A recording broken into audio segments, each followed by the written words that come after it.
John, how you doing? Thank you very much for sending your swing in to me. I think you will enjoy this analysis.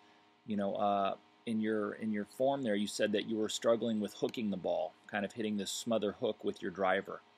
And you know what I think we're going to do here, just in this first session, we're going to just work on your takeaway and maybe a little bit up to the top of your backswing.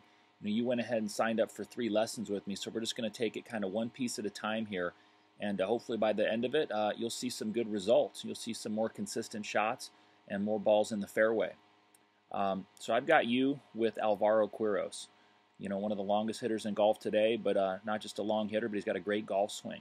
So, just to start with, as we watch your club here kind of going back, the only thing I would really suggest at setup is to let your arms hang a little bit more. I like the knee flex, I like the bend from your hips, but there seems to be a little more tension in your upper arms and shoulders. Okay, so what I would suggest here from there, as you start to take the golf club back, things kind of happen early on that give you a little bit of trouble. I've got a vertical line there drawn by the butt end of your club. You're going to notice there as you take it back, your hands move up and away, okay, and your right wrist is kind of dorsiflexing, okay, or bending, and your left wrist is bowing. So that has the effect of kind of taking the club inside and very closed. All right, that's a big portion of where these hooks are coming from. It's just an excessively closed club face right there. As we watch Alvaro here take it back again, you're going to see his hands are not going to move away. They're going to move more towards his right thigh. And as he gets to that halfway back position, the club face is a little more vertically up and down. But you see there's a little cup in his left wrist, and there's a little soft bend to his right wrist. So that's what I would really focus on in your practice here in the next couple days. I mean, really, whatever happens first in the golf swing is probably the most important. And the things that you feel in your golf swing that occur after, not that they're not important, but they can really be fixed and helped by by beginning with the things that occur first in the golf swing, like setup, takeaway, things of that nature. So as we continue on here, you're going to see as he gets to about halfway back, that club is standing up a little bit more, and he has a little cup in his left wrist. All that means is his left wrist is bent from the forearm to the knuckles. Okay, you're going to notice as you get back, your left wrist is pretty flat to probably even slightly bowed.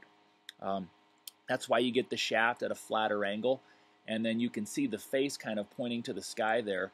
That's definitely what we mean by a closed club face. Anytime you get up to the top of your backswing, you want to see the club face at a little bit more of a 45-degree angle. We'll show you Alvaro here up to the top.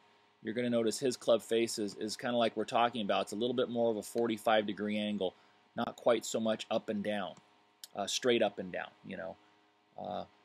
That's probably what I would really start with, for our first session. If we could just do some damage there. Next week, we're probably going to start to work on the flex in your right knee. And we're going to start to worry about kind of how the club is coming down and into the ball. You're going to see as you get down into the hitting area, though, the face is just too closed. And you really do a pretty good job of saving this shot here. But hopefully the end result, as we go through these lessons, you're not going to have to save it. You're going to have the club in a better position, and you're just going to be able to just accelerate right on through to your finish. Okay?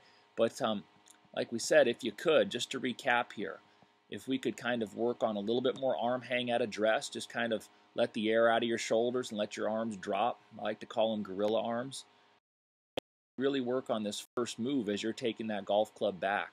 Work on keeping your hands closer to your right thigh and getting a little cup in that left wrist. So a good checkpoint from there would be at this kind of halfway back position. If we could have the club standing up a little bit taller, not quite so flat. That would really be a place that I think would do some great benefit to you in terms of just completing your backswing in the right position. But thank you very much, and I look forward to seeing your next video, John. Have a good day.